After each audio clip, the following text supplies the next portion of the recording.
Hey guys, today's video, we're diving into what intimacy and relationships were really like in medieval times, from church influence and strange laws, to the myths that people still believe today.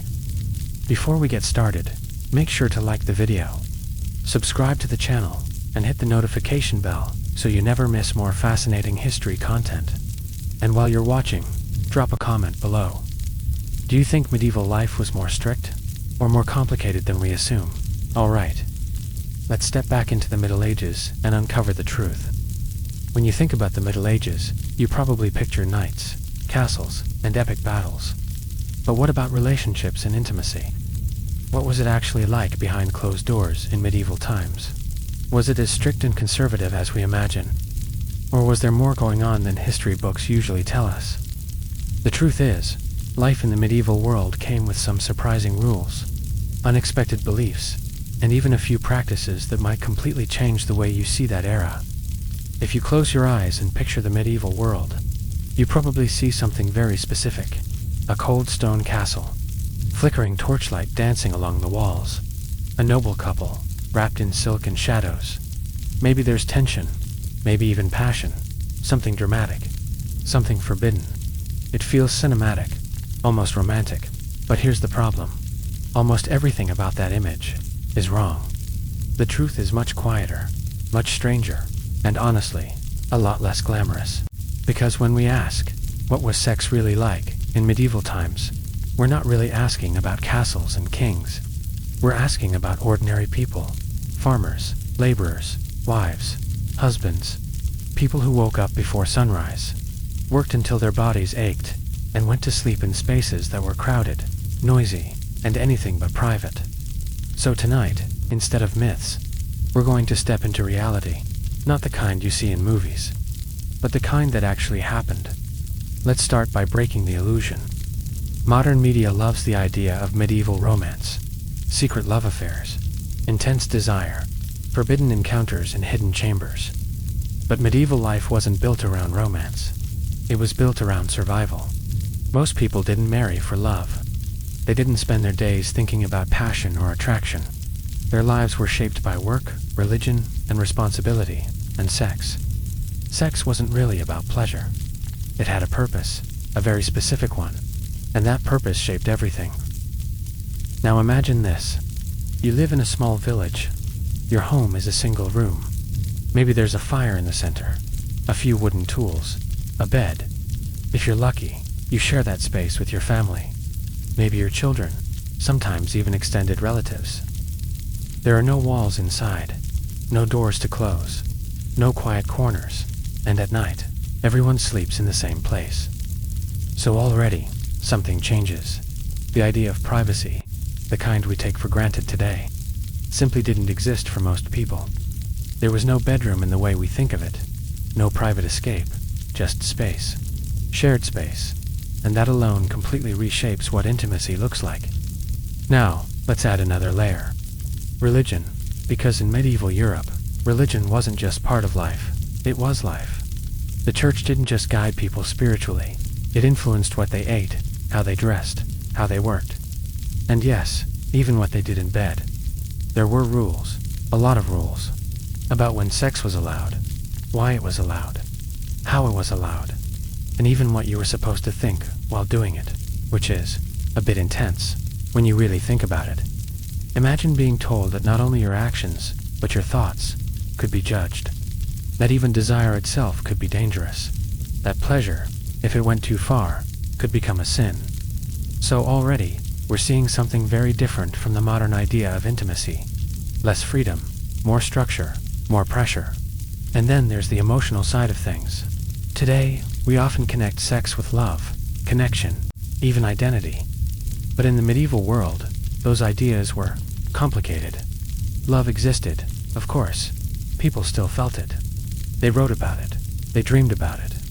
But it wasn't always tied to marriage, and it definitely wasn't always tied to sex.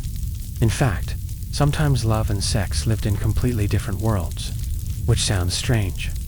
But it made sense in a society where marriage was often about survival, not emotion. Now here's where things get even more interesting. Despite all the rules, all the structure, all the pressure, people were still people. They still felt desire. They still made mistakes. They still found ways to bend the rules. Because no matter how strict the system is, human nature doesn't just disappear. It adapts. Sometimes quietly. Sometimes secretly. Sometimes in ways that left records behind. Little glimpses into lives that were far more complex than we might expect. So when we ask, what was sex really like in medieval times? The answer isn't simple. It wasn't just one thing. It wasn't all cold and controlled. But it also wasn't the dramatic, passionate fantasy we often imagine. It was something in between. Something shaped by forces that most of us today have never had to live under. Religion, community, survival, expectation, and maybe most importantly, lack of choice. Because for many people, intimacy wasn't always about what they wanted. It was about what was expected of them as a husband, as a wife, as a member of society, and stepping outside those expectations could come with real consequences. Social consequences, legal consequences, even spiritual ones, so choices were careful. Actions were measured, and sometimes, silence said more than words ever could. Now, before we go further, it's important to understand something. Medieval people weren't naive. They weren't unaware of their bodies. They weren't strangers to desire. They laughed. They joked. They told stories. Some of those stories were even surprisingly bold. So this isn't a story about repression alone. It's a story about contrast between what was allowed and what was felt, between rules and reality, and that contrast is where the truth lives. Not in the castles, not in the fantasies, but in the quiet, everyday moments, in shared spaces, in whispered conversations, in lives that were far more constrained, but still deeply human. So as we move forward, we're going to peel back each layer. The rules, the expectations, the realities, and slowly, piece by piece, we'll build a clearer picture. Not of what we think medieval intimacy was like, but of what it actually was. And once you see it clearly, you might never look at those old stories the same way again. To understand intimacy in medieval times, you have to understand one thing first. Nothing existed outside the influence of the church, not really. It wasn't just a place people went on Sundays.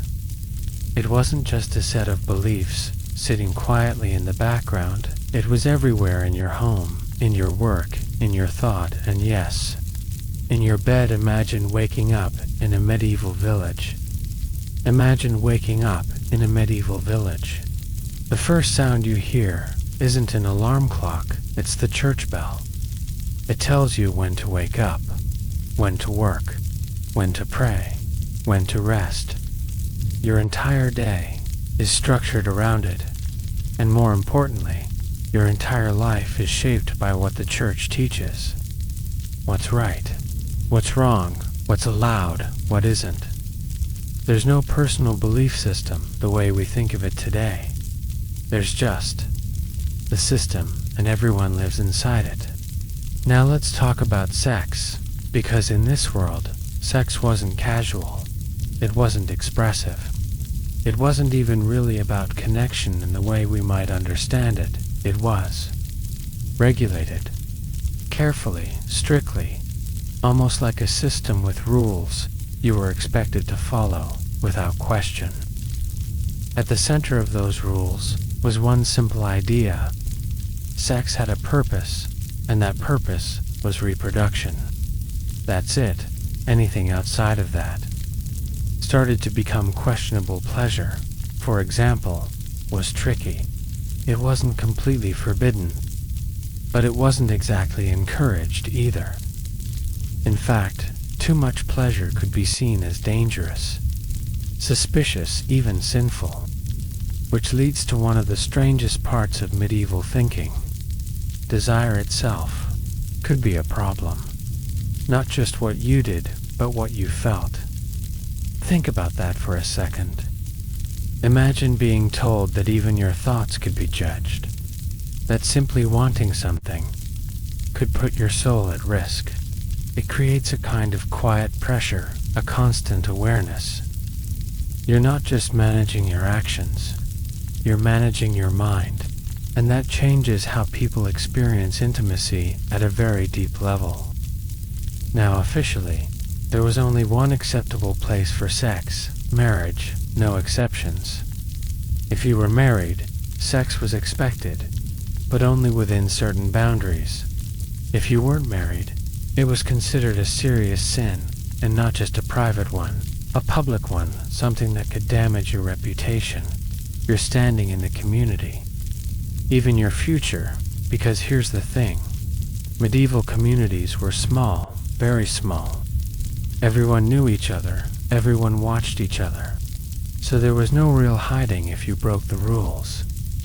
People noticed, and when people noticed, it didn't stay quiet for long. But even within marriage, things weren't as simple as anything goes. There were still rules. A lot of them, and some of them might surprise you. For example, there were specific days when sex was not allowed. Religious holidays, fasting periods, Sundays. Depending on the time and place, these restrictions could add up to a large portion of the year, so even married couples had to schedule intimacy around the calendar, which, if you think about it, is not exactly the most spontaneous setup. Sorry, not tonight. It's a holy day, not the most romantic line, but probably a very real one. And then there's intention. Even when sex was allowed, it was supposed to be approached with the right mindset. Not for indulgence, not for excess, but for duty. For creating children, for fulfilling a role. It was less about what you wanted, and more about what was expected of you. Now, let's talk about sin, because this is where things become even more intense. In medieval Christianity, sin wasn't just about doing something wrong, it was about damaging your relationship with God, and sexual sins were taken very seriously. There were categories, labels, degrees of severity, and people were very aware of them. This is where confession comes in. One of the most powerful tools the church had, because confession wasn't just about admitting mistakes, it was about accountability. You would go to a priest, often regularly, and confess your sins, out loud in detail sometimes, very specific detail, yes, even about your private life. Imagine sitting there, in a quiet church, explaining your thoughts, your actions, your moments of weakness. It's not exactly a comfortable conversation, but it was expected, normal, even, and after confessing, you would be given penance, prayers, fasting, acts of repentance, a way to cleanse what had been done. Now here's where it gets interesting. Confession didn't just punish behavior, it shaped it. Because when you know you'll have to explain your actions later, you start thinking differently in the moment. You hesitate, you question yourself, you weigh the consequences. So over time, the rules of the church didn't just stay external, they became internal. A kind of voice in your head, guiding you, correcting you, sometimes restricting you, and yet, despite all of this, people didn't stop being human. They still felt attraction, curiosity, desire. They still made choices that didn't always align with the rules. Because no system, no matter how strict, can completely control human nature. It can shape it, it can pressure it, but it can't erase it. So what you end up with is something very complex. A world where intimacy is tightly controlled, but still present, a world where desire is monitored, but still felt, a world where people are constantly balancing between what they want and what they're told is right, and that balance, that tension, that's where the real story begins. Because once you understand the rules, you can start to see how people lived around them, sometimes following them, sometimes bending them and sometimes quietly breaking them.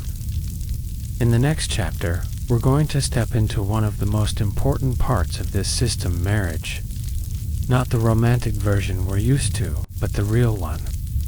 The one built on contracts, survival, and expectation. And once you see how marriage actually worked, you'll start to understand why intimacy in the medieval world felt so different from anything we know today. Imagine for a moment that you are living in a small wooden house somewhere in medieval Europe. It is late evening. The sun has gone down. The only light comes from a weak fire in the hearth, and maybe a flickering candle, if your household can afford one. The air smells faintly of smoke, damp wood, and the day's labor still clinging to your clothes. Now picture the space around you. It is not large. In fact, it is just one room. In that single room, everything happens. Cooking, eating, working, sleeping, and yes, even the most personal parts of life. There are no separate bedrooms, no doors to close, no quiet corners where you can truly be alone. Your entire family is here. Parents, children, maybe even grandparents. If you are a bit more well off, there might be a servant or two sleeping nearby.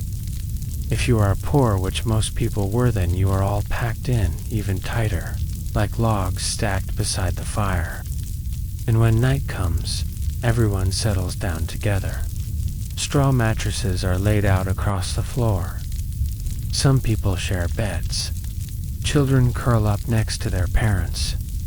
Blankets are thin, if they exist at all. And slowly, the room fills with the soft sounds of breathing, shifting, the occasional cough, maybe even a snore that could wake a rooster. This was normal. There was no expectation of privacy, because privacy, as we think of it today, simply did not exist. Now, you might be wondering, how did couples manage anything resembling intimacy in a setting like this? Well, the short answer is, carefully, quietly, and often very awkwardly. Timing mattered. A lot. People had to wait until others were asleep, or at least pretending to be. And even then, asleep did not mean silence. Floors creaked, straw rustled. Every small movement could be noticed. So there was always this unspoken awareness that others were nearby, listening, or trying very hard not to listen. It is not exactly the romantic setting you might imagine. There were no soft, private moments with candles and closed doors. No long conversations whispered in comfort. Most of the time, it was about being quick, discreet, and not drawing attention. And yet, this was simply part of life. People grew up in these environments. Children were not shielded from the realities of adult life in the way they are today. They might not fully understand what was happening, but they were certainly aware that something was happening. It was just normal. In wealthier households, things could be slightly different, but not by as much as you might think. A noble family might live in a larger home or even a castle, but even there, true privacy was rare. Servants were always nearby. Rooms were shared. Doors were often left open or unlocked. Beds themselves could be places of social activity during the day, used for sitting, talking, even receiving guests. Yes, guests. The idea of a bed being a strictly private space is actually quite modern. In medieval times, it was just another part of the household. Even kings and queens were not always alone. Their daily lives were surprisingly public, and that extended into moments we would now consider deeply personal. So whether you were a peasant in a small hut or a noble in a grand hall, the truth remained the same. Privacy was limited, and often it was more of a hope than a reality. This lack of privacy shaped behavior, in subtle but important ways. For one, it made intimacy less about emotional expression and more about practicality. There was little room for elaborate gestures or long, drawn-out moments. Life was busy. Space was shared. Time was limited. So people adapted. They learned to be quiet, to read the room literally, to pick moments when others were distracted or asleep. And sometimes, they simply accepted that complete privacy was impossible. There is also something else to consider. In a world where everyone lives so closely together, the line between public and private was much blurrier. People were used to being seen, heard, and known by those around them. Personal life was not hidden away behind walls and doors. It was part of the shared rhythm of the household. And because of that, there was often less embarrassment about certain things. Not because people were less modest, but because their environment left little choice. When you grow up your entire life in a space where nothing is truly hidden, you develop a different sense of what is normal. What might feel shocking or uncomfortable to us would have been, to them, just another part of daily existence. Of course, that does not mean it was always easy. There were likely moments of frustration, of longing for space, for quiet, for just a little bit of separation. But those feelings had to be set aside, because survival came first. Food, shelter, warmth, those were the priorities. Privacy was a luxury, and like many luxuries, it was something most people simply lived without. If you pause and think about it, it changes how you see relationships in that time. It was not a world of private dinners and long, uninterrupted nights. It was a world of shared spaces, constant noise, and the quiet understanding that life was always happening around you, even in the most personal moments. So, as the fire burns low and the room settles into sleep, imagine lying there on a straw mattress, surrounded by the soft breathing of your family. The walls are thin. The night air is cool. Somewhere outside, maybe a dog barks in the distance, or the wind moves through the trees. There is no door to close, no space to retreat into. Just the quiet, shared world of the household. And within that world, people still found ways to connect, to build relationships, to carry on with life as it had always been. Not perfectly, not privately, but in a way that made sense for their time. And as you let that image settle in your mind, you can begin to see how deeply the simple idea of space, or the lack of it, shaped everything else that followed. If you ask someone today why people get married, you'll probably hear words like love, connection, partnership, maybe even I just knew. But in the medieval world, marriage worked very differently. Because for most people, it wasn't about love, it was about structure, about survival, about fitting into a system that had very clear expectations. Let's start with something simple.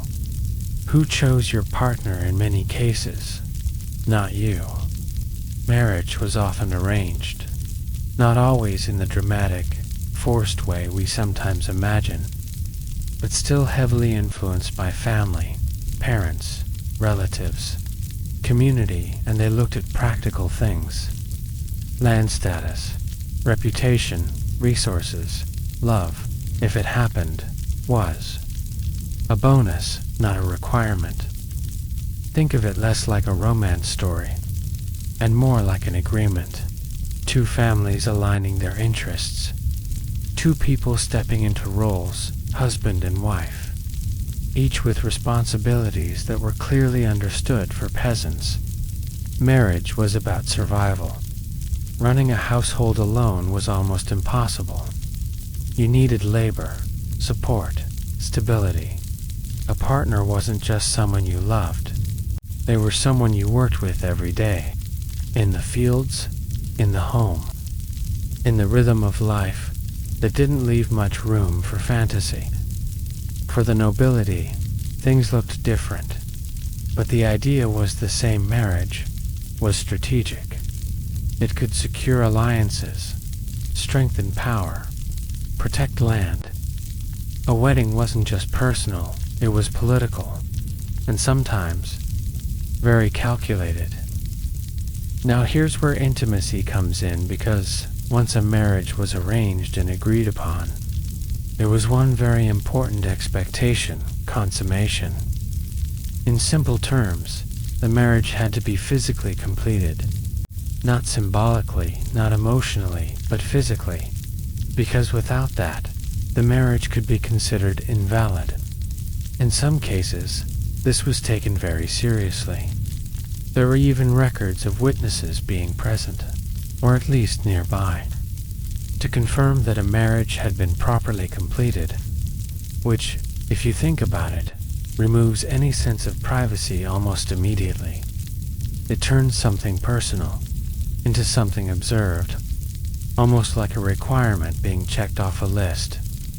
And after that, expectation continues, because within marriage, sex wasn't optional. It was a duty, a mutual obligation, especially when it came to having children.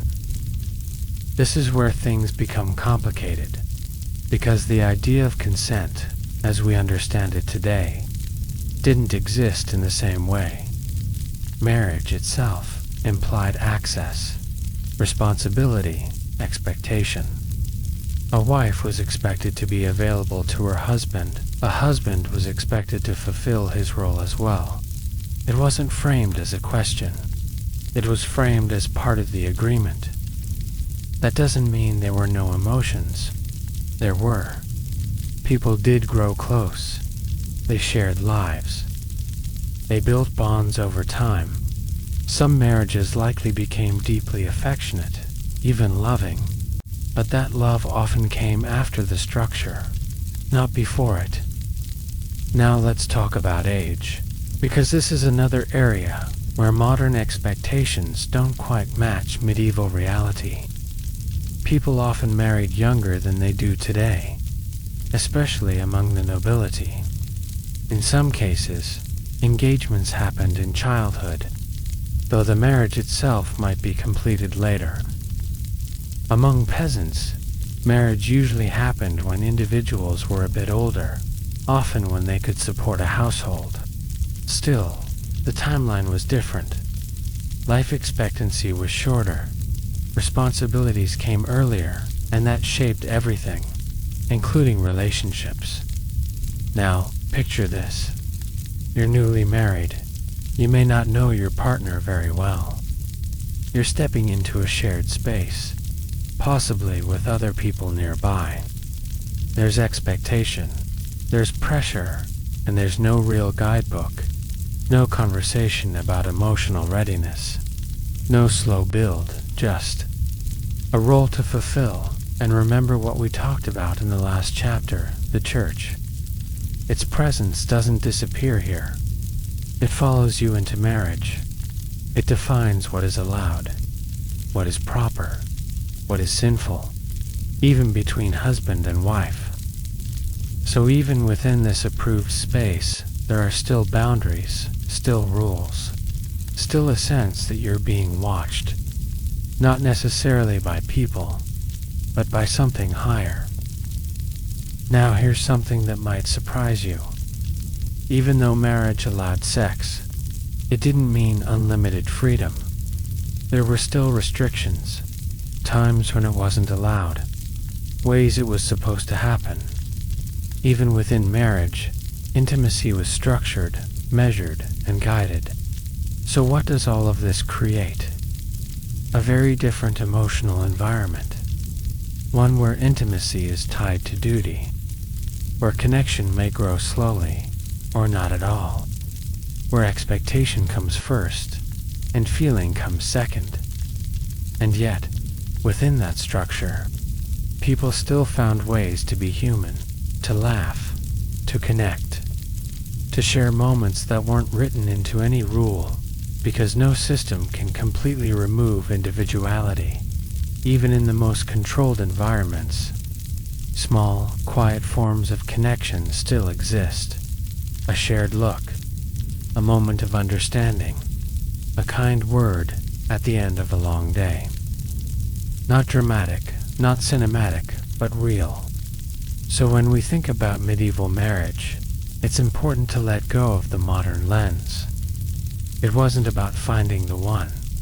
It was about becoming part of something larger, a household, a system, a way of life that depended on structure more than emotion, and within that structure, intimacy existed. But it looked different. It felt different, and in many ways, it was shaped long before the couple ever shared a moment alone.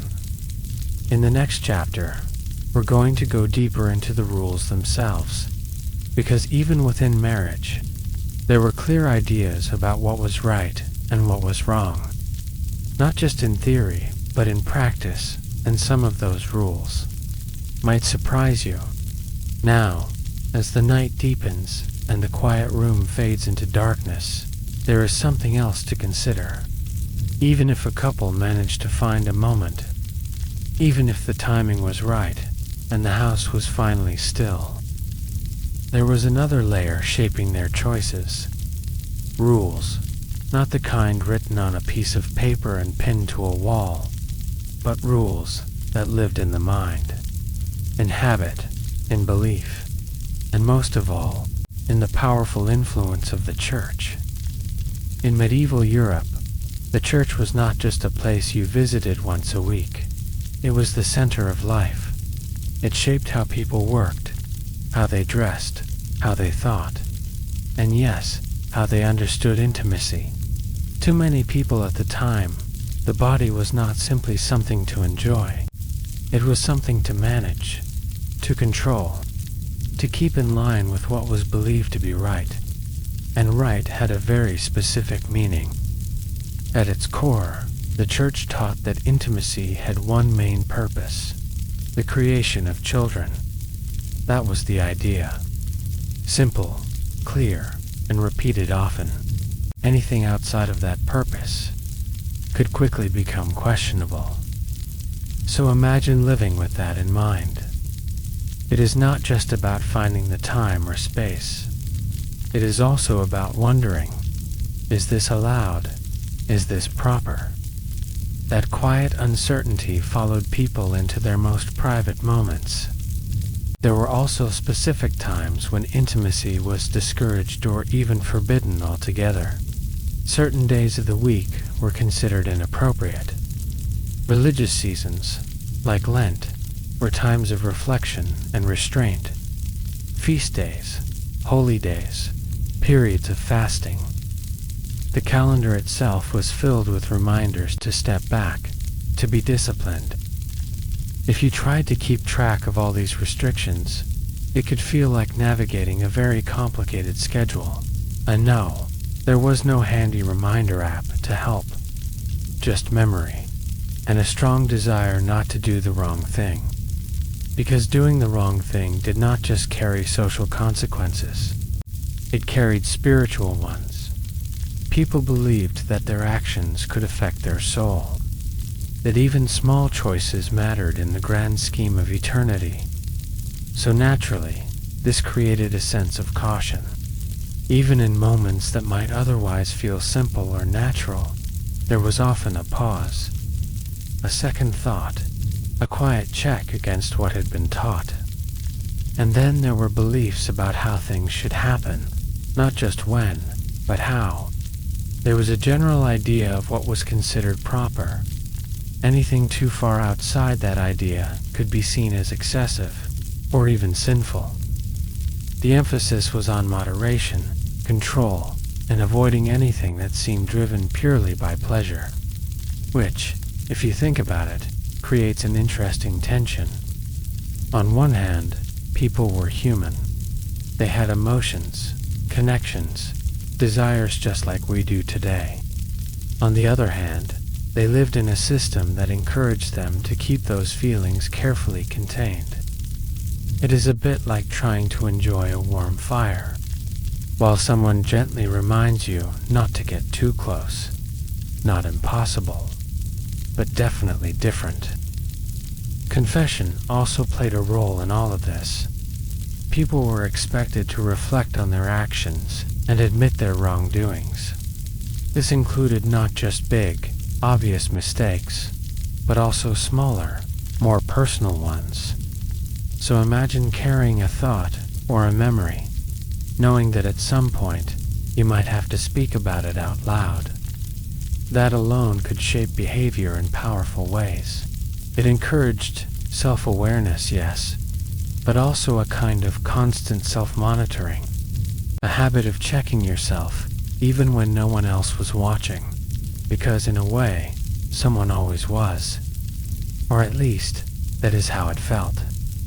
Of course, like any set of rules, there was a gap between what was taught and what actually happened.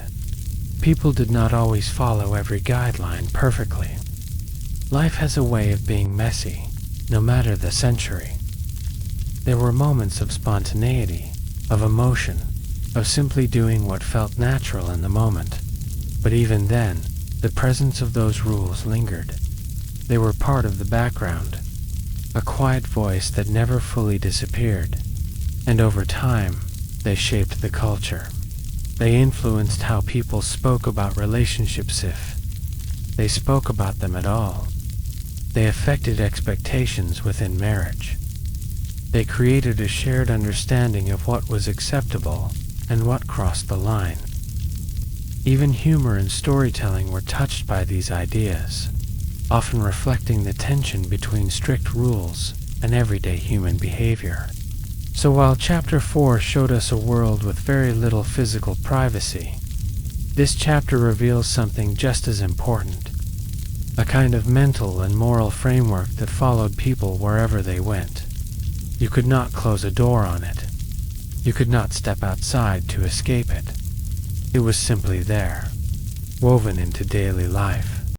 And yet within that structure, people still found ways to live, to connect, to build families, and to navigate their relationships as best they could. Not perfectly, but in a way that made sense for them. So as you settle deeper into this quiet journey, imagine that same small room from before.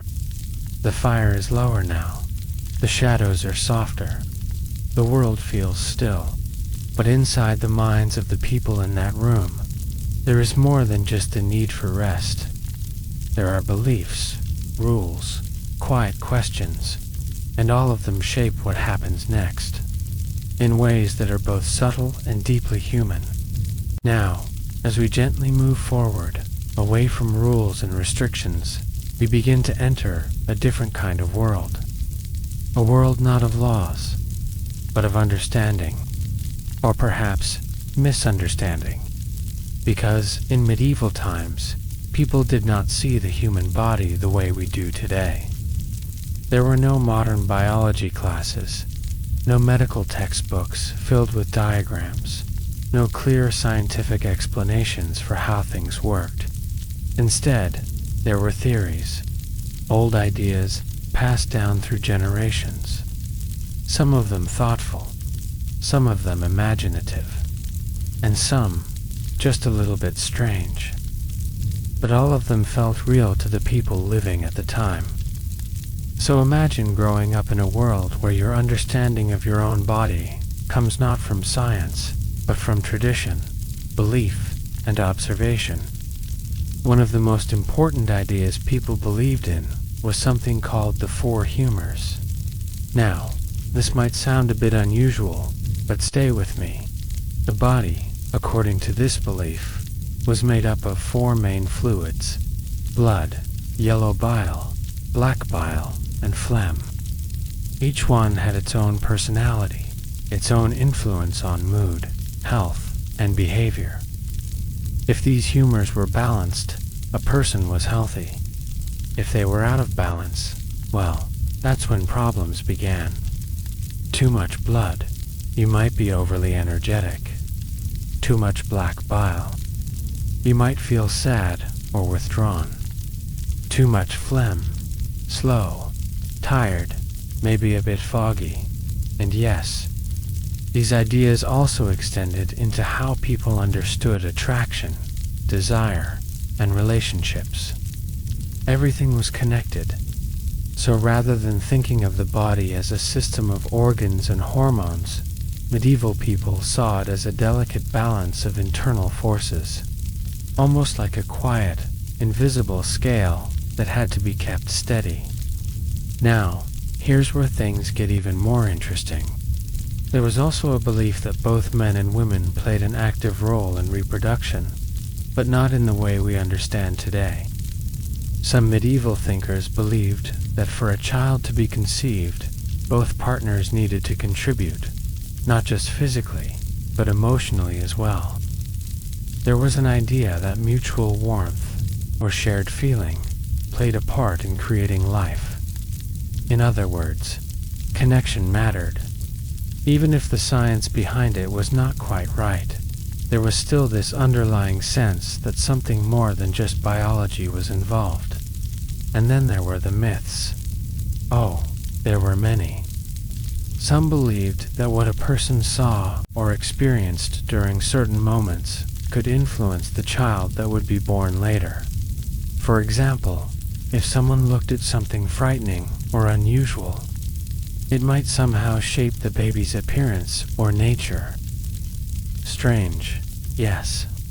But in a world without clear explanations, these ideas helped people make sense of things that felt mysterious. There were also beliefs about timing. Certain times of the month, certain phases of the moon, even certain days of the week were thought to influence outcomes.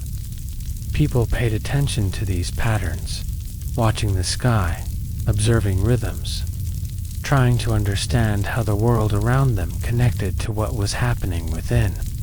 It was a mix of careful observation and creative interpretation. And when it came to health, the advice could be just as unusual. People believed that maintaining balance was key. This could mean adjusting diet, avoiding certain activities, or even undergoing treatments that might seem surprising today, like bloodletting, where small amounts of blood were removed to restore balance. Not exactly something you'd put on your to-do list, but again, within their system of understanding, it made sense.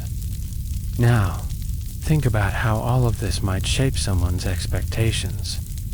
If you believe your body is governed by shifting humors, by timing, by emotional states, and even by outside influences, then every experience becomes part of a larger puzzle. Nothing is random. Everything has meaning. And that can create a very different mindset. Instead of asking, how does this work? In a scientific way, people might ask, what does this mean? What is influencing this? What should I adjust? It is a more reflective, almost philosophical way of thinking about the body. At the same time, it could also lead to confusion, because when explanations are based on belief rather than clear evidence, it becomes harder to separate what is helpful from what is not. Some ideas may have worked by coincidence.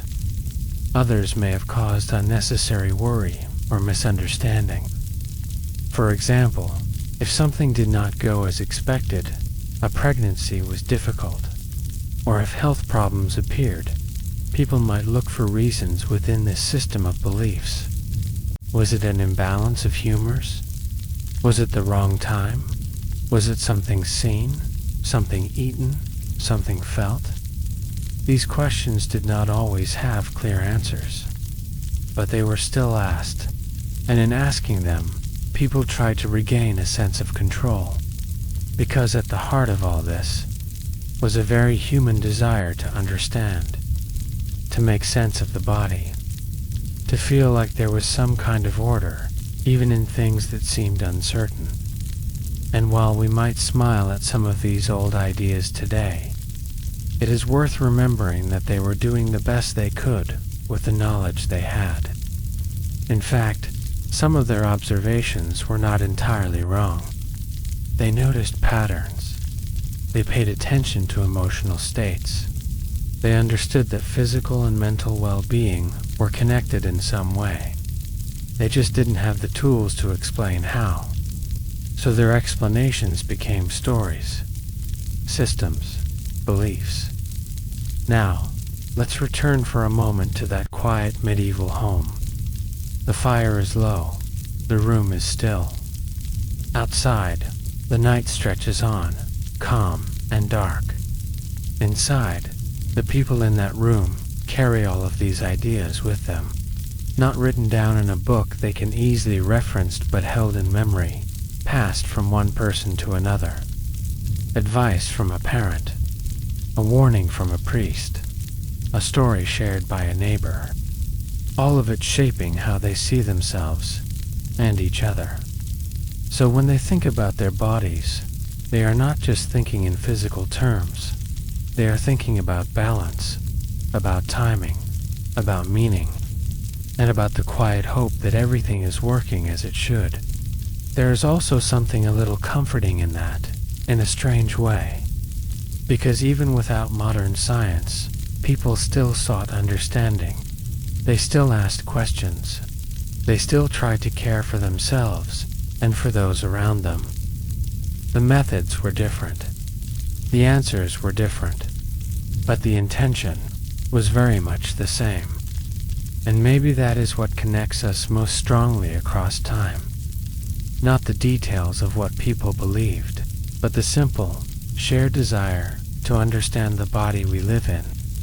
So as you rest in this calm moment, imagine that blend of curiosity and uncertainty. A world where the body is a mystery, slowly explored through stories and observation. Where each person carries a quiet set of beliefs about how things work, even if those beliefs are not always correct. And within that world, life continues. People wake, work, eat, laugh, worry, and rest, all while trying to keep that invisible balance just right. And as the night grows deeper and the last embers of the fire begin to fade, those beliefs settle gently into the background, still present, still shaping everything, but now, quiet enough to let the mind drift a little further into rest.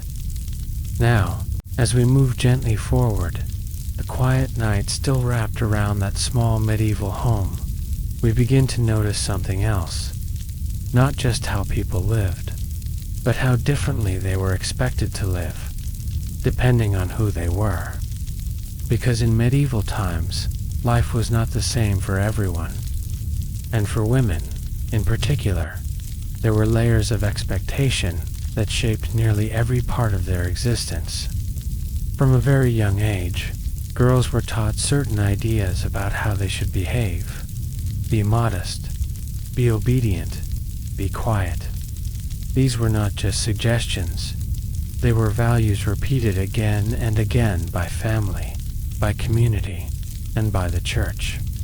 Over time, they became something deeper, almost like a rhythm that guided daily life. To be seen as good was to follow these expectations, and to step outside of them could bring consequences. Now imagine growing up with that. Not just learning how to cook, or clean, or manage a household, but also learning how to carry yourself, how to speak, how to avoid drawing attention. Even something as simple as laughter could be judged. Too loud, too bold. It might raise eyebrows. So slowly, carefully, many women learned to take up less space, not physically, perhaps, but socially. There was also a strong emphasis on purity. A woman's reputation was incredibly important. It was tied not just to her own future, but often to her family's standing as well. Marriage prospects, social connections, even safety could depend on how she was perceived.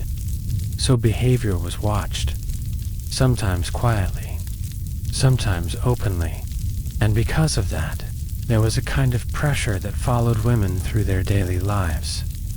A need to be careful, to avoid misunderstandings, to stay within what was considered acceptable.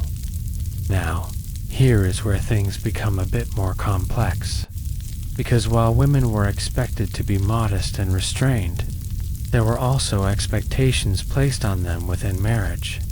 They were expected to have children, to build a family, to support their husband's role. So in a way, there were two ideas existing at the same time. Be reserved, but also fulfill your duties. And balancing those ideas was not always simple. It created a kind of quiet tension, one that did not always have clear answers. There were also many beliefs about women's nature that influenced how they were treated. Some thought women were more emotional, more easily influenced, less controlled in their feelings. Others believed the opposite, that women were naturally more passive, less driven by desire. Yes, even the ideas themselves did not always agree. But one thing was consistent. Men were generally given more freedom, while women were expected to be more restrained. This double standard showed up in many ways. If a man stepped outside expected behavior, it might be overlooked or forgiven more easily. If a woman did the same, the consequences could be much harsher. This could include social shame, loss of reputation, or even legal punishment in more serious cases. So the risks were real. And because of that, many women had to be very aware of how they moved through the world. Careful in conversation, careful in relationships, careful even in how they were seen by others. Now, this does not mean that women had no voice or no influence. Far from it. Within the home, many women played central roles. They managed households, raised children, handled resources, and kept daily life running. In some cases, they even took on work outside the home or managed businesses. There was strength there, quiet strength, often overlooked, but very real. And there were also moments of connection, of warmth, of shared experience between people. Because no matter the rules or expectations, human emotion does not simply disappear. People still formed bonds, still cared for one another, still found ways to express affections, sometimes in small, subtle ways. A glance, a shared joke, a quiet moment when no one else was watching. These things mattered, even in a world filled with rules. But it is also important to remember the risks women faced, especially when things did not go as expected. Without modern medicine, pregnancy was dangerous. Childbirth carried real uncertainty, and for women, this was not a rare event, which is something many experienced multiple times throughout their lives. Each time, there was hope, but also risk. And beyond the physical dangers, there were social and legal challenges as well. If a woman was accused of improper behavior, defending herself was not always easy. Systems of power were not balanced. Voices were not always heard equally. So again, caution became part of daily life. A quiet, constant awareness of what could happen if things went wrong. Now, as we sit with this image, it might feel a bit heavy, but there is also something deeply human here. Because despite all of this, despite the expectations, the rules, the pressures, women still lived full lives. They laughed. They formed friendships. They shared stories. They cared for their families and found meaning in their roles, even when those roles were limited. And in many ways, they shaped the world around them in ways that were not always written down in history books. Through traditions, through teaching, through the quiet passing of knowledge from one generation to the next. So if you return again to that small medieval home, the fire is nearly gone now. Just a soft glow remains. In that room, there may be a woman who has spent the entire day working, cooking, cleaning, tending to children, helping with tasks that never quite seem to end. She finally lies down to rest, and in that quiet moment, she carries with her all of these expectations, but also her own thoughts, her own feelings, her own experiences. Things that no rulebook can fully control. And maybe, just maybe, in the stillness of the night, there is a small space where she can simply exist as herself, not as an expectation, not as a role, but as a person. It may not last long. Morning will come, responsibilities will return, but for now, there is quiet. And within that quiet, a reminder that even in the most structured worlds, there is always something deeper, something human, something that continues, softly, beneath it all. And as that thought settles in, we can gently move forward into the expectations placed on men, and how their roles, too, were shaped by the world around them. Now, as the night continues and the quiet settles deeper into that small, shared space, we turn our attention to the other side of the story, because just as women lived under expectations, so did men. Different expectations, but heavy ones, all the same. From a young age, boys in medieval society were taught what it meant to be a man. Be strong, be capable, be in control.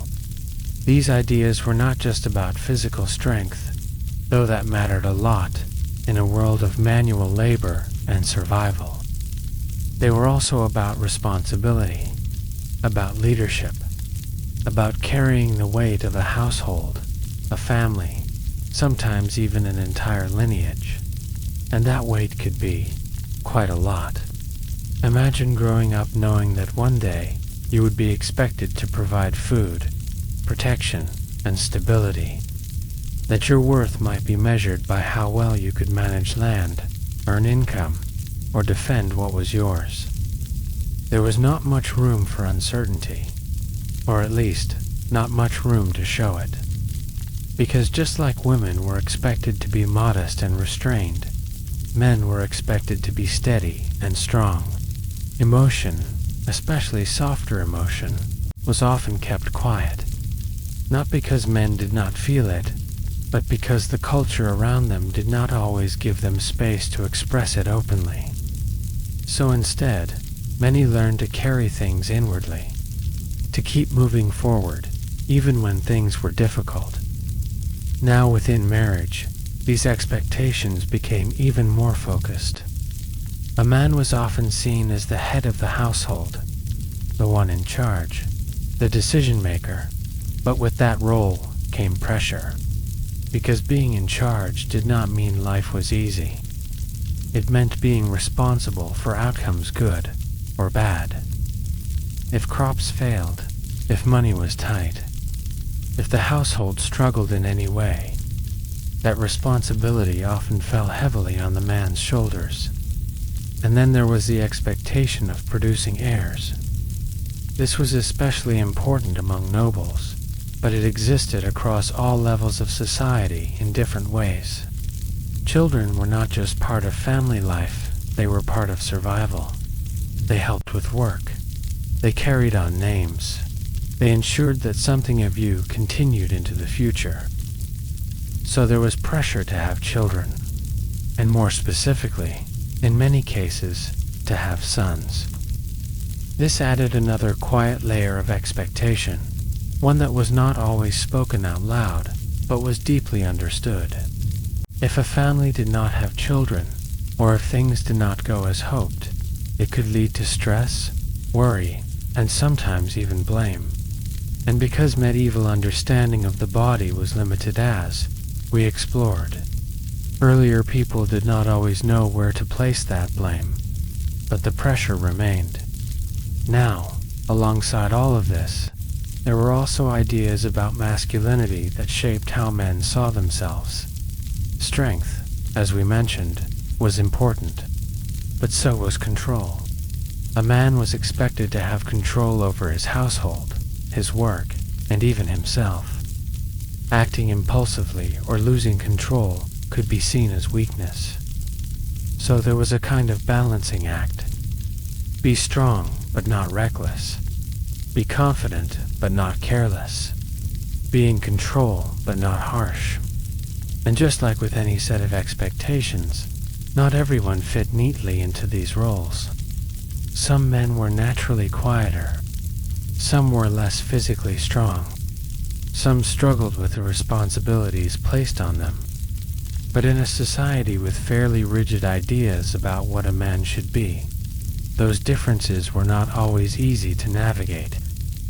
There could be judgment, comparison, a quiet sense of falling short. And unlike today, where there are more spaces to talk openly about these things, medieval life did not always allow for that kind of conversation. So again, much of it was carried silently. Now, this does not mean that all men lived under constant pressure every moment of their lives. There were still moments of ease, of laughter, of connection with friends, family, and community.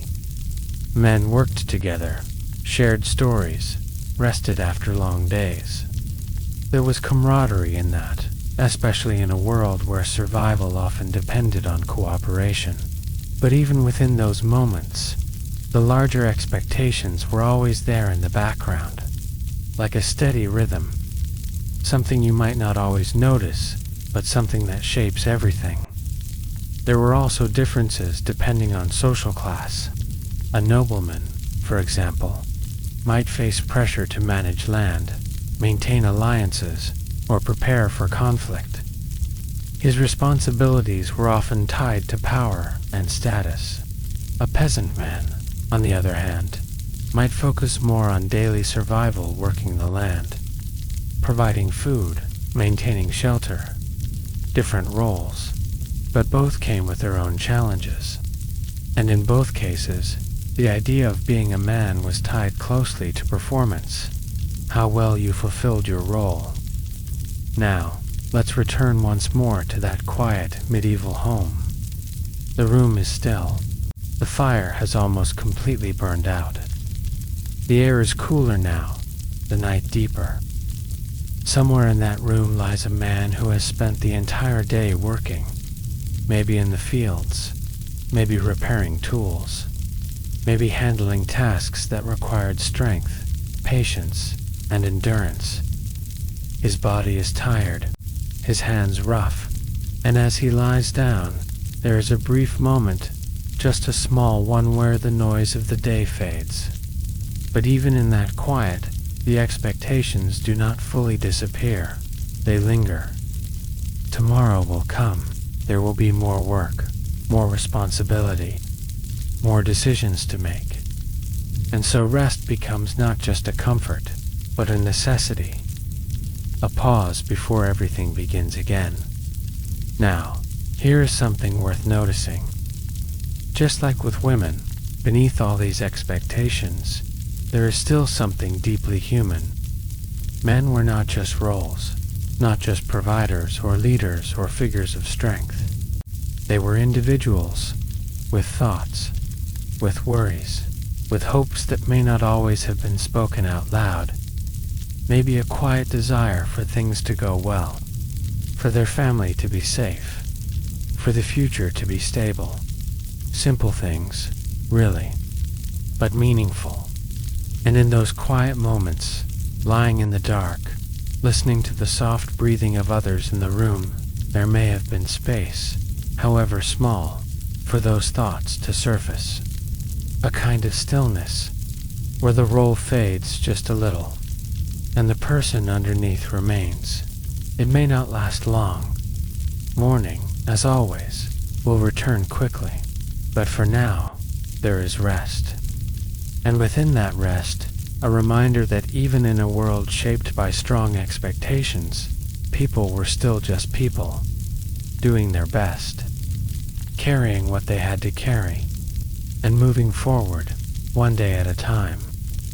So as the night continues, and the quiet deepens even further, we begin to see the full picture forming. not just rules or beliefs or expectations, but the lived experience of individuals within that world, complex, layered, and deeply human.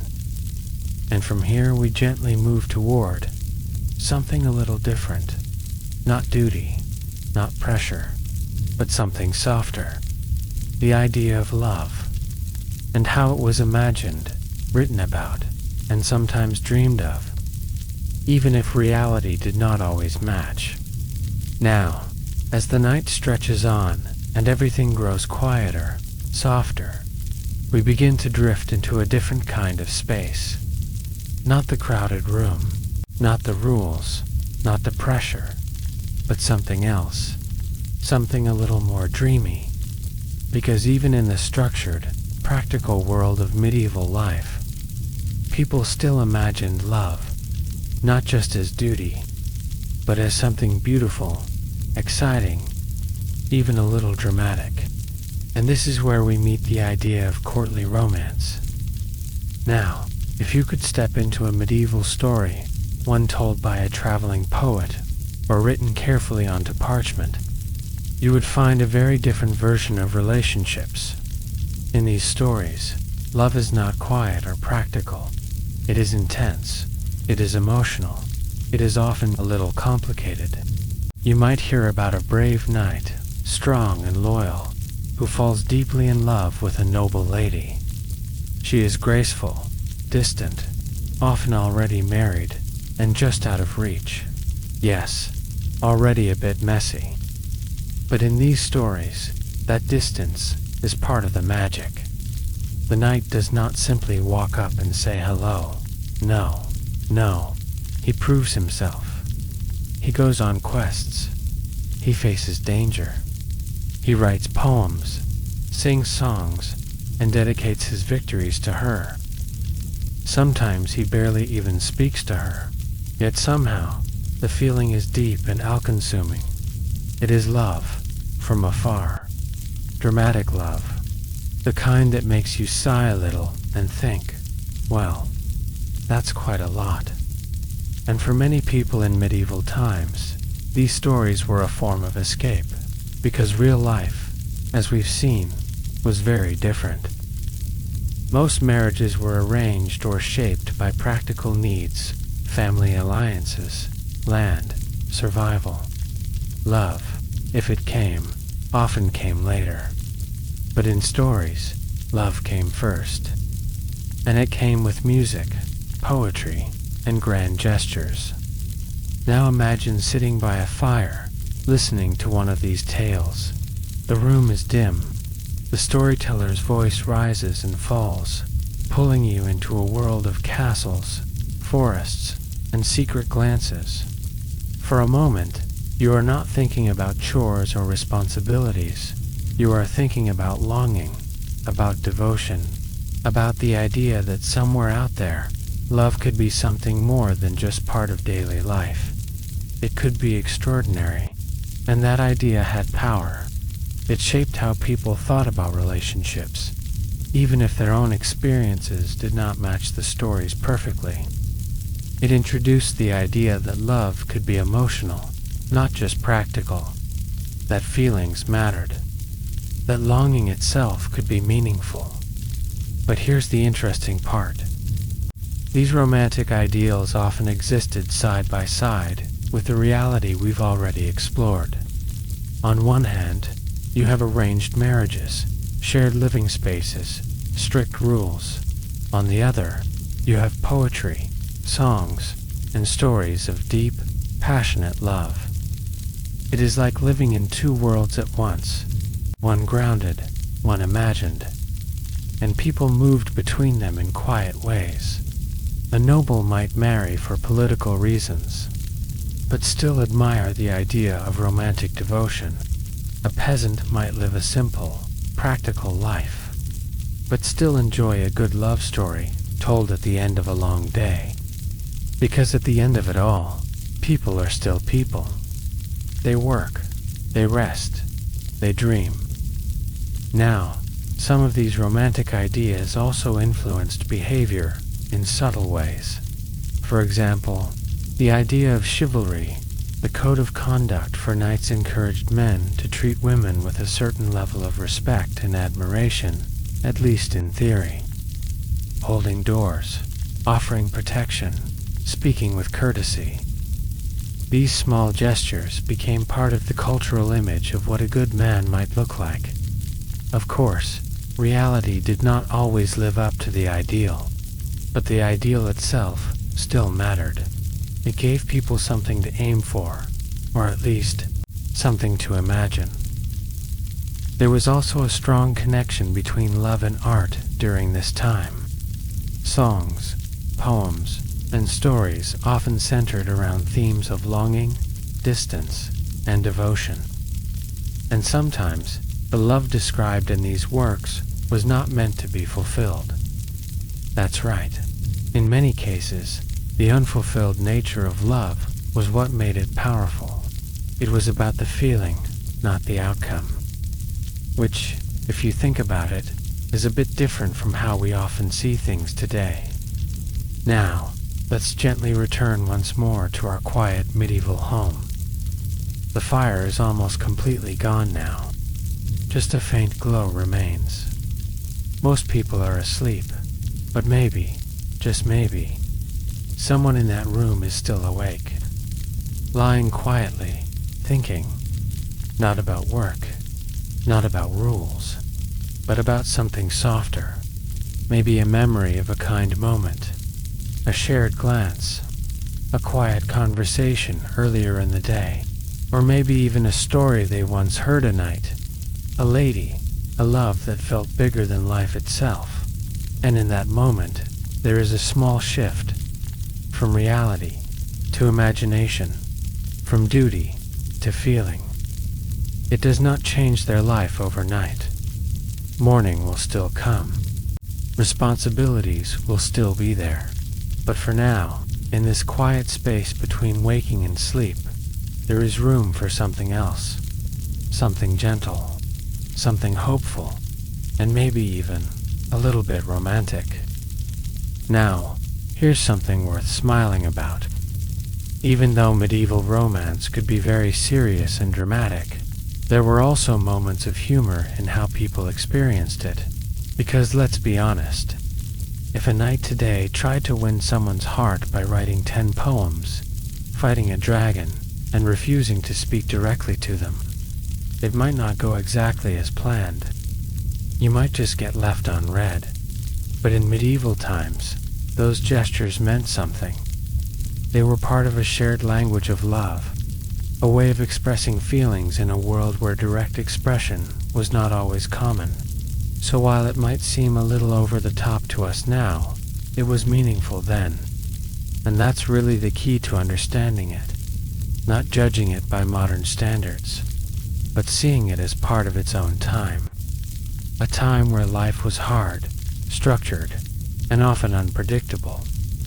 And within that world, people created stories. Stories that gave them something more, something brighter, something to hold on to, even if just for a moment. So as the night finally settles into complete stillness and the last thoughts begin to fade, we are left with this quiet contrast, reality and imagination, duty and desire. What was lived and what was dreamed, both existing together, both shaping the way people understood love.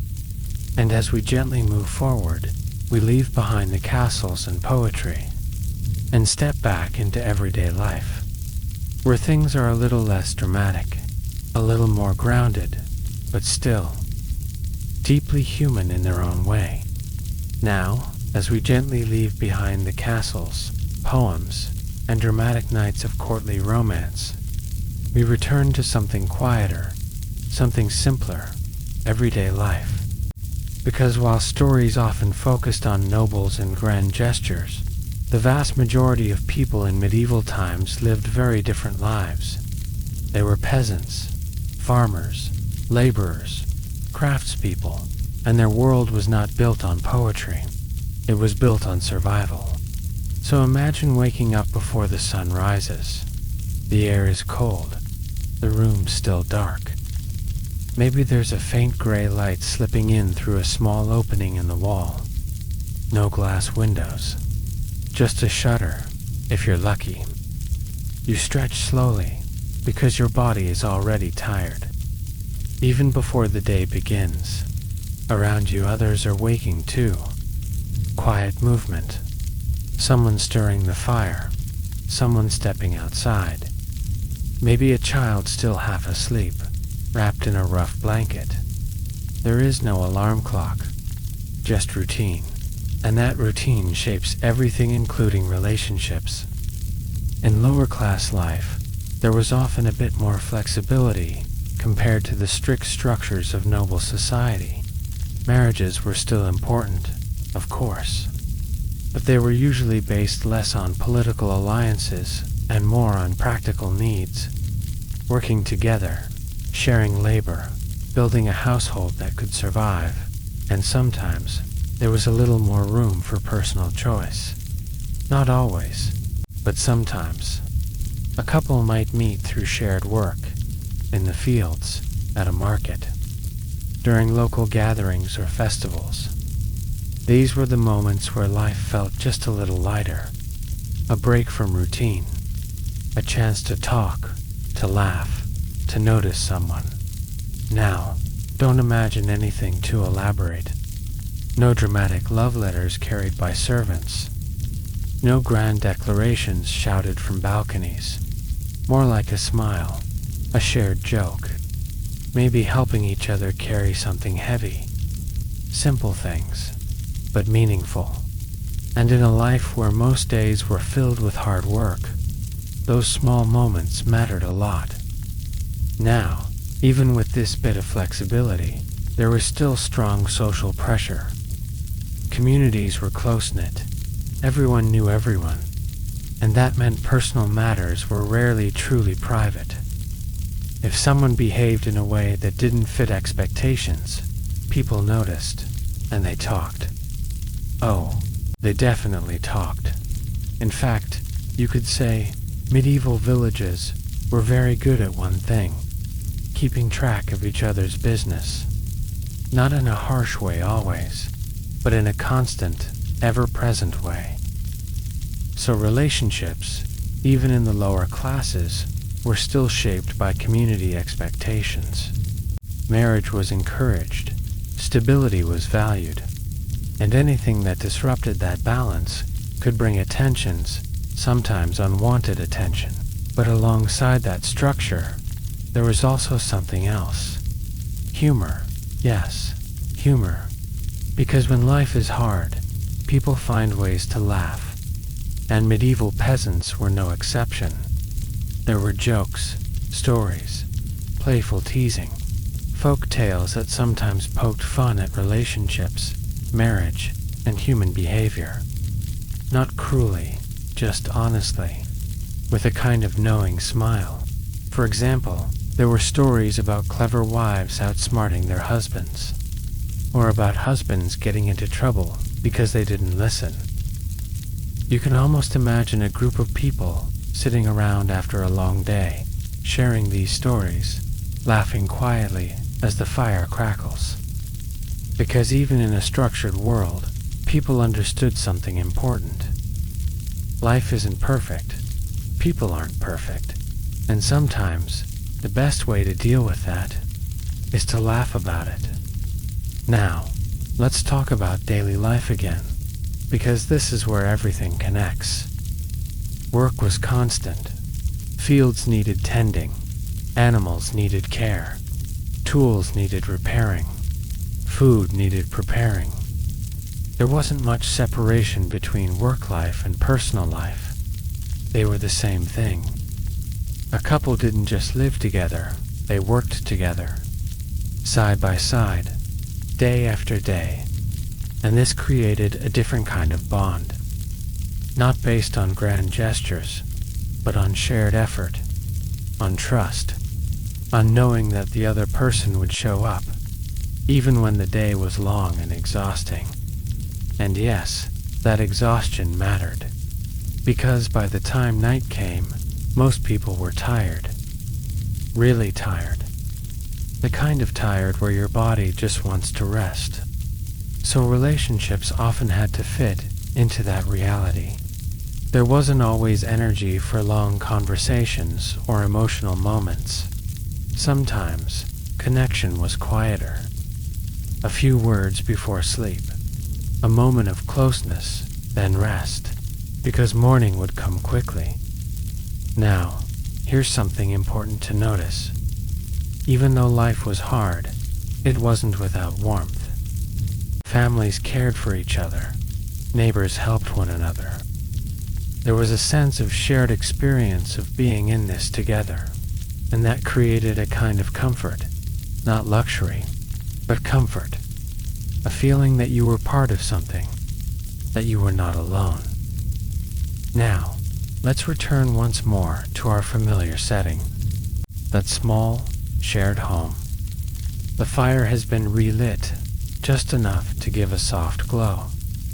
Outside, the world is still quiet. Inside, a couple sits for a moment after the day's work is done. No grand music, no dramatic speeches, just quiet. Maybe they talk a little, maybe they don't. Maybe they simply sit together, sharing the same space, the same tiredness, the same small sense of relief that the day is over. And in that moment, there is something real, something grounded. Not the kind of love you read about in poems, but the kind you build slowly, over time, through effort, through patience, through shared days that blur together, yet somehow still matter. And maybe, just maybe, there's a bit of humor too. A small comment about something that went wrong during the day. A quiet laugh, because even in a world full of work and responsibility, people still found ways to smile. Now, before we move on, let's take a gentle pause and reflect on something. It's easy to imagine medieval life as distant, strange, or completely different from our own. And in many ways, it was. But in other ways, it wasn't. People still wanted connection, still wanted companionship, still wanted someone to share the day with. The methods were different. The expectations were different, but the feeling, that part stayed the same. So as the night deepens once more and the quiet settles in, we carry that understanding with us. A picture not of grand romance, but of everyday connection. Simple, steady, and deeply human.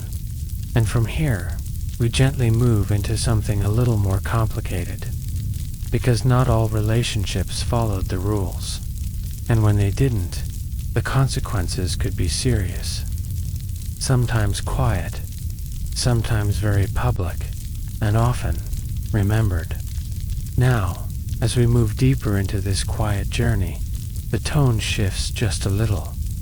The room is still, the fire is low, but there is a different feeling in the air now, because not all relationships in medieval times followed the expected path. And when they didn't, things could become complicated very quickly. In a world shaped by strong rules, shared spaces, and close communities, stepping outside those expectations was not something that went unnoticed. It was noticed, it was discussed, and sometimes it was punished. Let's begin with something simple. Marriage, as we've seen, was not just about two people. It was about families, stability, and order. It created a kind of structure that held communities together. So when someone stepped outside that structure, especially in secret, was seen as more than just a personal matter. It was a disruption, and one of the most common forms of this disruption was adultery. Now, even today, this can be a sensitive topic, but in medieval times, the consequences could be much more public, because again, privacy was rare. Secrets were hard to keep. And once something became known, it didn't just stay between a few people. It spread Slowly, sometimes quickly, other times, but it spread. Imagine a small village. Word travels through quiet conversations. A look here, a whisper there. People notice patterns. Who is spending time with whom? Who seems distracted? Who avoids certain places? It doesn't take long for curiosity to turn into suspicion, and suspicion into certainty. Now, what happens next depends on many things. The people involved, their social status, the attitudes of the community. But in many cases, the response was not gentle. There could be public shame. This might involve being called out openly, facing judgment not just from a single person, but from an entire group. And in a close-knit community, that kind of attention could feel overwhelming, because it doesn't fade quickly, it lingers. People remember. Now, in more formal settings, there were also church courts. Yes, courts. Places where individuals could be brought to answer for their actions, not just for major crimes, but for personal behavior that went against accepted norms. And these courts didn't always operate in the way we might expect today. They were often focused on confession, repentance, and restoring moral order. So someone accused of a forbidden relationship might be asked to admit what happened, to explain, to show regret, and in some cases, they might be given a form of penance. This could be something like fasting, prayer, or a public act meant to show humility. Not exactly a small fine and a warning, more like a very public reminder that the rules mattered. Now, here's something important to understand. The consequences were not always equal. Men and women were often treated differently. A man might face criticism, yes, but a woman could face much harsher judgment. Her reputation, once damaged, could be very difficult to repair. And since reputation was tied so closely to social standing, safety, and future opportunities, this could have lasting effects. So again, we see that imbalance. A reminder of how expectations shaped different lives in different ways. But not all forbidden relationships were about breaking marriage vows. Some were about crossing social boundaries. For example, relationships between different classes could be frowned upon. A noble and a peasant, a servant and a member of the household. These situations could create tension, not just between individuals, but between entire groups, because they challenged the structure that society depended on. And when structure is challenged, people tend to react, sometimes quietly, sometimes strongly. There were also relationships that simply didn't fit into the accepted categories of the time. Things that weren't openly discussed. Things that weren't always written down clearly in records, but that we know, from small clues, still existed. And in many of these cases, silence played a role. A kind of unspoken understanding. Some things were known, but not always talked about. And that silence could be both protective and limiting. Protective, because it allowed some people to avoid attention. Limiting, because it meant there was little space for openness or acceptance. Now, let's return again to that small medieval home. But this time, imagine a different feeling, a sense of tension. Maybe something has been noticed, a glance that lasted too long, a pattern that didn't quite fit, nothing obvious, but enough to raise questions. And once questions begin, they are hard to stop. The room itself hasn't changed. The same walls, the same fire, the same quiet breathing of people settling in for the night. But beneath that calm surface, something feels different, because now there is something unspoken in the air, something that might be discovered, or might remain hidden, and that uncertainty can be heavy. Now, here's something worth reflecting on. Despite all these rules and consequences, forbidden relationships still happened, again and again, across different places, different classes, different situations. Why? Because rules can guide behavior. They can shape it. But they cannot completely control human emotion. People still felt drawn to each other, still formed connections that didn't always fit neatly into expectations, still made choices sometimes carefully, sometimes impulsively, and sometimes those choices led to moments of happiness, and other times to difficulty. But either way, they were part of life, a reminder that even in a structured world, unpredictability remains. Now, let's add just a small touch of humor here, because even in serious situations, people have always found ways to react in very human ways. There are record small ones, scattered through history of situations where accusations turned into long, complicated stories, excuses, denials, blame shifting. You can almost imagine someone saying, "No, you don't understand. It's not what it looks like." Some things never change, but behind those moments, there was always something deeper. The tension between rules and reality, between what people were supposed to do and what they actually did. And that tension is what makes this part of history so interesting, because it shows us something real. Not just the official version of life, but the lived version. Messy, complicated, human. So as the night continues and the quiet settles in once more, we are left with this image, a world where relationships were guided by strong expectations, but not always contained by them, where choices could bring connection, but also consequences, and where every action carried a kind of weight, sometimes seen, sometimes hidden. And from here, we gently move forward again, back into the rhythm of daily life, back into the long days of work and effort. Because in the end, no matter what happened, morning always came, and with it, the need to keep going. Now, as we move forward once more, the quiet tension of forbidden relationships slowly fades into something more familiar, something steady, something unavoidable. Work. Because, in medieval life, work was not just a part of the day, it was the day. From sunrise to sunset and, sometimes even beyond life, revolved around labor.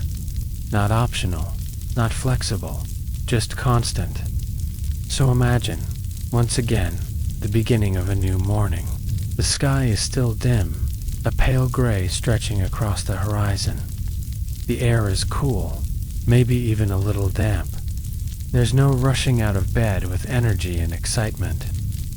Instead, there's a slow, heavy start, because your body remembers yesterday, and the day before that, and the day before that. Muscles ache, hands are rough. There's a kind of deep, quiet tiredness that never fully goes away. But still, you get up, because you have to. Now, depending on where you are and what you do, the work might look a little different. If you're a farmer, the land calls first. Fields need tending. Soil needs turning. Crops need watching. Animals need feeding. There is always something that needs attention, and the work isn't light. It's physical. Bending, lifting, carrying, walking long distances, over and over again. If you're a craftsperson, a blacksmith, a weaver, a carpenter, your work might be indoors, but it's no less demanding.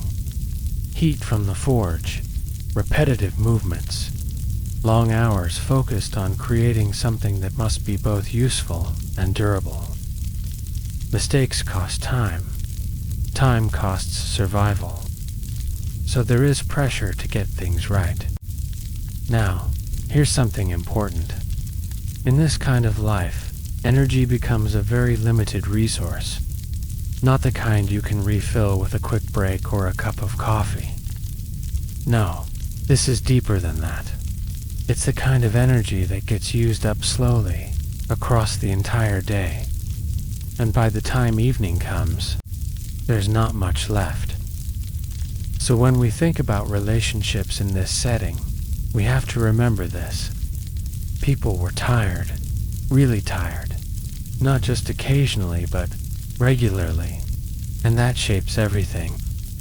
Because when your body is worn out, your priorities shift. Rest becomes more important than anything else. Sleep is not just comfort, it's recovery. So timing matters. A lot. Moments of connection, of closeness, of conversation. They have to fit into the small spaces left behind by work. And those spaces are not always predictable. Now, let's talk about rhythm. Because medieval life followed a natural rhythm tied closely to the seasons. In the spring, there was planting. In the summer, maintenance and growth. In the autumn, harvest. And in the winter, a slight slowing down, though never a complete stop. Each season brought its own kind of work, its own pace, its own level of exhaustion. During harvest time, for example, work could be especially intense. Long days, early mornings, late evenings. Everyone involved, doing what they could to gather food before the weather turned. And during those times, there was very little room for anything else. Everything focused on survival, because if the harvest failed, everything else became uncertain. So again, we see how life shaped relationships. Not through rules this time, not through expectations, but through simple, physical reality. Now, let's return to that small home at the end of a long day. The fire is lit again, just enough to bring warmth. Food has been prepared simple, filling, not fancy. People eat quietly, sometimes talking, sometimes just resting. Because even speaking can take energy, and after the meal, there is a gradual winding down. Not a structured routine like we might have today. No screens, no late-night distractions, just the natural pull of tiredness. Bodies settling, eyes growing heavy. And within this quiet, relationships continue but in softer ways. A few words exchanged. A shared moment of stillness, maybe sitting close for warmth. Not grand expressions, not long conversations, just presence. And in a way, that presence becomes more meaningful. Because it exists, despite the exhaustion. Now, here's something interesting to think about. In modern life, we often separate work and personal time. We switch off. We create space for relaxation, for hobbies, for connection. But in medieval life, that separation was much less clear. Work and life were intertwined, so relationships had to grow within that environment. They weren't something you stepped into after the day ended. They were part of the day itself, working together, sharing responsibilities, facing challenges side by side. And that creates a different kind of bond, not based on planned moments, but on shared experience. Now, let's add just a small touch of humor again. Because even in the middle of all this hard work, people still found moments of lightness. You can imagine someone, after a long day, trying to tell a story, and falling asleep halfway through. Or someone making a joke that doesn't quite land, because everyone is just too tired to laugh properly. A kind of gentle, sleepy humor. The kind that doesn't need to be perfect, because the effort itself is enough. Now, there's also something else worth noticing. Fatigue doesn't just affect the body, it affects the mind. When people are tired, they are less likely to overthink things, less likely to dwell on worries for too long. Sometimes, they simply don't have the energy. And that can create a kind of simplicity in how relationships are experienced. Not necessarily easier, but more grounded. Less about endless discussion, more about shared understanding. Now, let's return one more time to our familiar setting. The room is quiet. The fire has burned low again. Outside, the night is still. Inside, people are settling into sleep, and among them, a couple lies side by side, not in a private room, not in perfect comfort, but in a shared space, shaped by the day's work. Their bodies are tired, their minds are quiet, and whatever connection exists between them exists within that tiredness, not separate from it, not despite it, but because of it, because they have lived the same day, faced the same challenges, reached the same point of rest, and that shared experience creates something steady, something calm. Now, as we sit with this image, there's a kind of peace in it, a simplicity, a reminder that not all connection needs to be dramatic or intense. Sometimes, it's just about being there, at the end of a long day, in the same space, sharing the same quiet, and letting that be enough. So as the night deepens once more, and sleep begins to settle in, we carry this understanding forward, that in medieval life, timing wasn't just about rules or choices.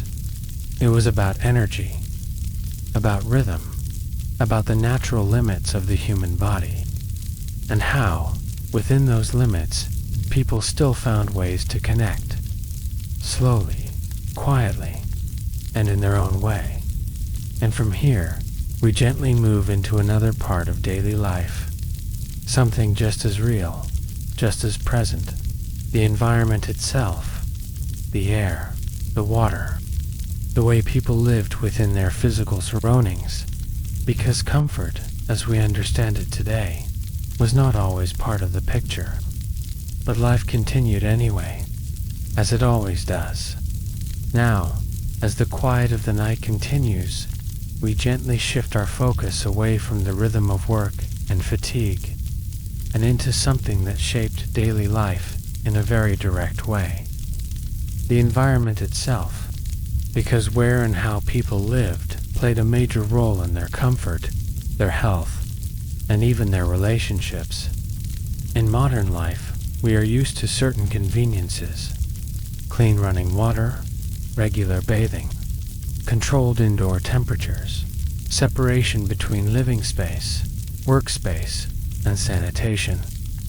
But in medieval times, things were far more intertwined. So let's begin by imagining the same small home we've been visiting throughout this journey. A shared space, a simple structure made of wood, stone, or sometimes a mix of materials depending on location and resources. Inside, the air is not always fresh. There may be smoke from the fire, especially since the hearth is often used for both cooking and heating. Ventilation is limited.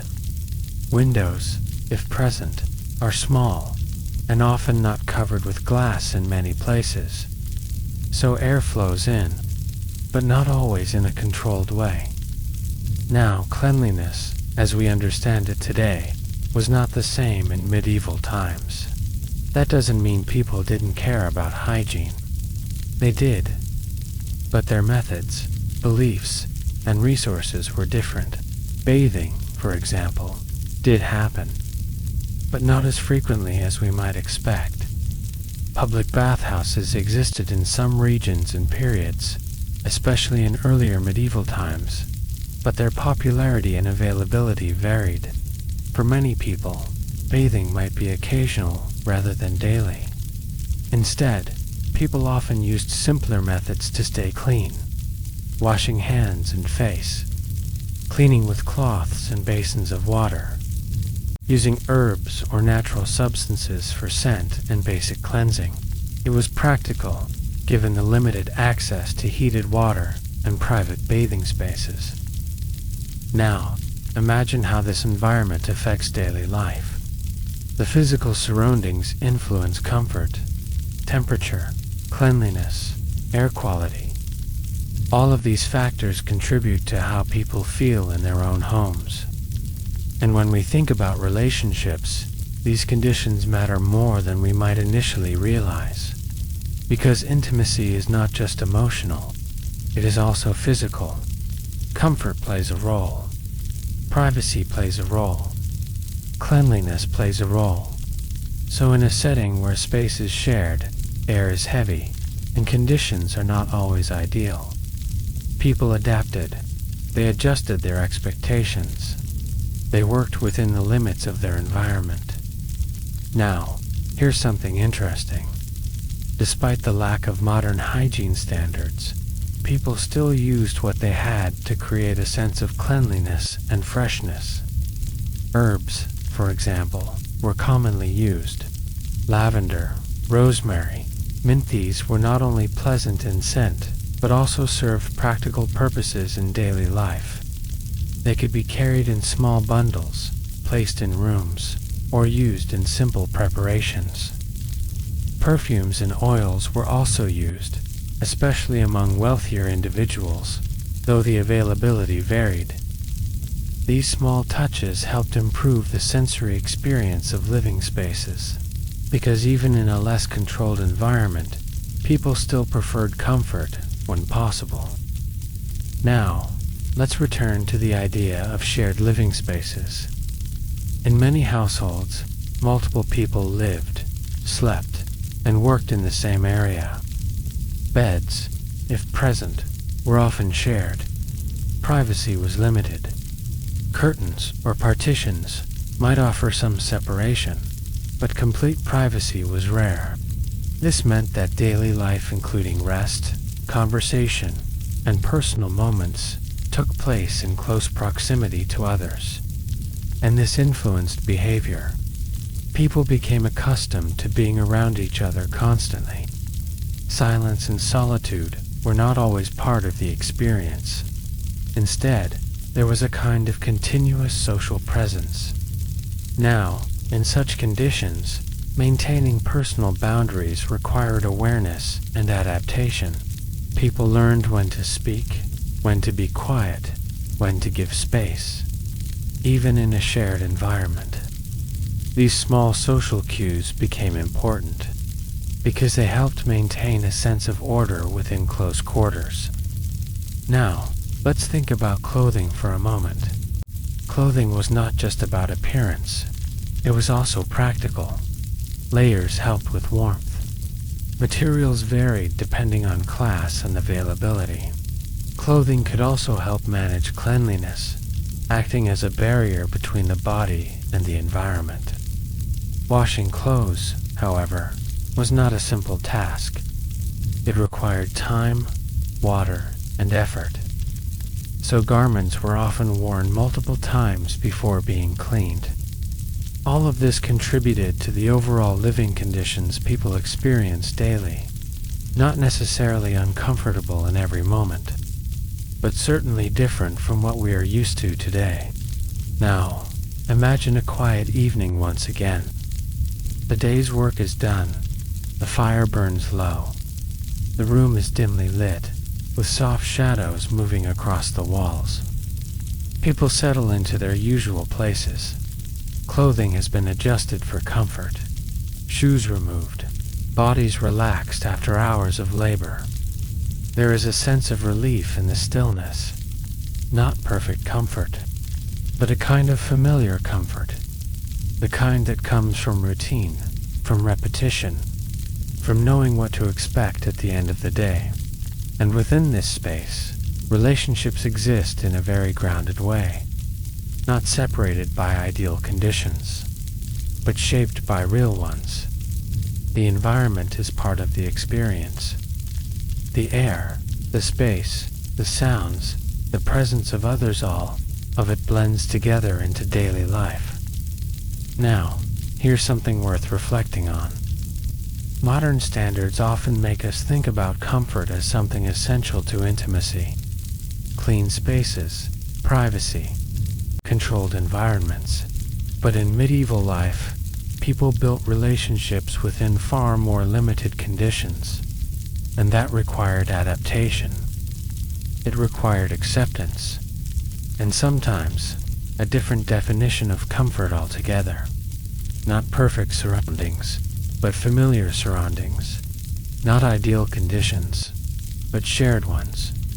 Now, let's gently bring this chapter toward its quiet end, because in the stillness of the night, when the fire has nearly faded and the room is wrapped in shadow, there is a sense of continuity, a reminder that life goes on, regardless of conditions. People adjust, they adapt, they find ways to live within their environment, rather than waiting for it to become ideal. And in doing so, they create routines, patterns, small comforts that repeat day after day.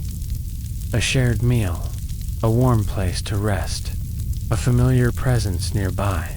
These things, simple as they may seem, form the foundation of daily life. And within that foundation, relationships continue to grow, not in perfect settings, but in real ones, shaped by airspace, effort, and time.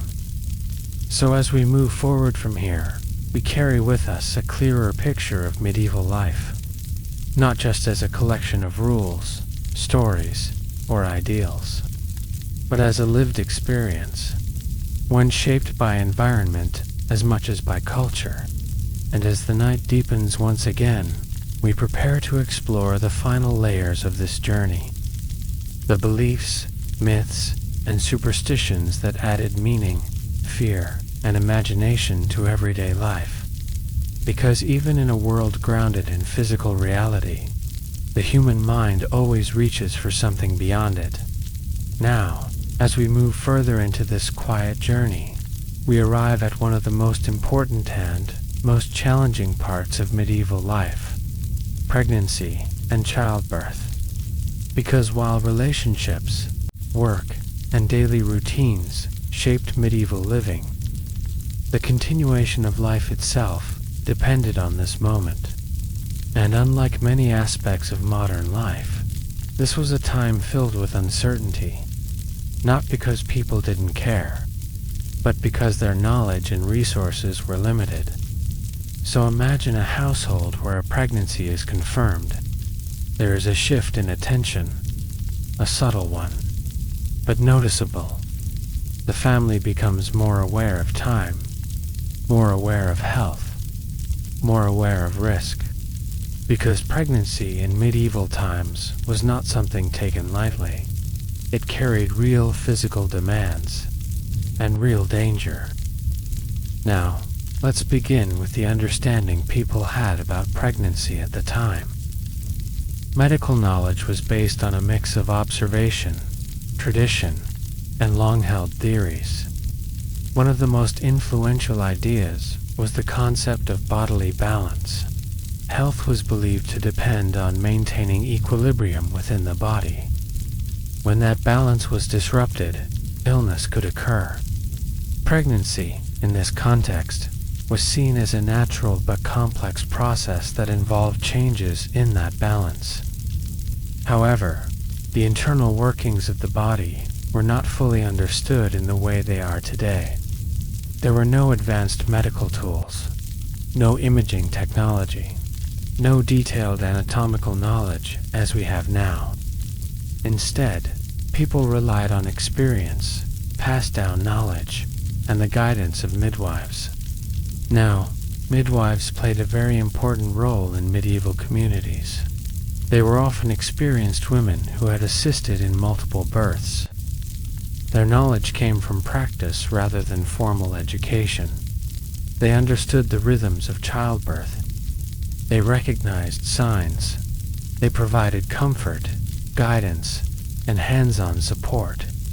In many communities, The midwife was one of the most trusted figures during pregnancy, because childbirth was not just a medical event, it was a communal experience. Often, other women would be present as well, family members, neighbors, individuals who could assist, support, and help maintain a sense of calm. Men, in many cases, were not present during the actual delivery.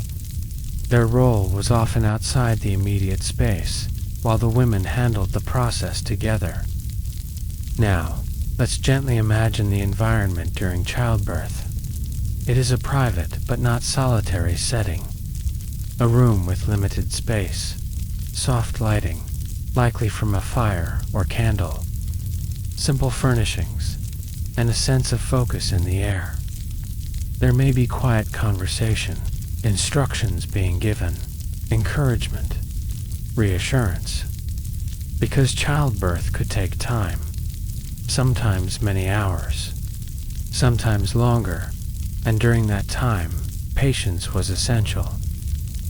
Now here's something important to understand. The risks associated with childbirth were significantly higher than they are today. Medical interventions were limited. Complications could arise without warning, and there were fewer ways to respond to those complications effectively. This made childbirth one of the most uncertain moments in a person's life, not only for the mother, but for the entire family, because the outcome affected everyone. Now, despite these risks, people still prepared as best they could. There were beliefs, practices, and small rituals intended to support a safe delivery. Prayers might be said. Certain objects might be kept nearby. In some cases, charms or symbolic items were used, reflecting the cultural and spiritual beliefs of the time. These practices were not just superstition in the modern sense. They were part of a broader attempt to create a sense of control and hope in a situation that was otherwise unpredictable. Now, let's consider the emotional aspect. Pregnancy brought anticipation, a sense of waiting, a quiet build-up over time. For the family, it meant preparing for a new member. For the mother, it meant physical change, responsibility, and often a mix of emotions. There could be joy, there could also be concern, and those feelings existed side by side, because life was not guaranteed. Not for the mother, not for the child. So each stage carried weight. Now, once childbirth began, the focus narrowed completely. Attention centered on the process itself. The midwife guiding, supporting women, assisting. The environment adjusting to the needs of the moment. Comfort was provided where possible. Encouragement was given, and patience remained essential throughout. After delivery, if all went well, there was a sense of relief.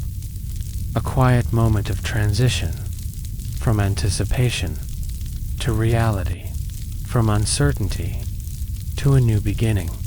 The child would be introduced to the world they would grow into, and the mother, depending on her condition, would begin recovery. Now, recovery itself was another important phase. The body needed time to rest, to heal, to regain strength. In some cases, this period could take weeks. During this time, support from others remained important. Household responsibilities might shift temporarily, allowing the mother to recover while others helped maintain daily routines. Now, let's return to the household once again. The atmosphere is softer now. The immediate intensity of childbirth has passed. There is quiet again, but it is a different kind of quiet, one that carries meaning, one that reflects change. A new life has entered the space, and with it, new responsibilities begin. Feeding, caring, protecting, raising, all of which will unfold over time. Now, here's something worth reflecting on. In modern life, childbirth is often supported by advanced medical systems, specialized equipment, and trained professionals. In medieval times, the support system was more personal, more local, more based on shared experience than formal training. And while that came with limitations, it also created a strong sense of community involvement. People helped each other. They shared knowledge. They shared responsibility. Because everyone understood that childbirth was not just a private event. It was something that affected the entire community. Now, let's add a small human moment here. Even in these serious circumstances, people likely found ways to bring comfort through simple words, gestures, or presence. A reassuring hand, a calm voice, a familiar face nearby.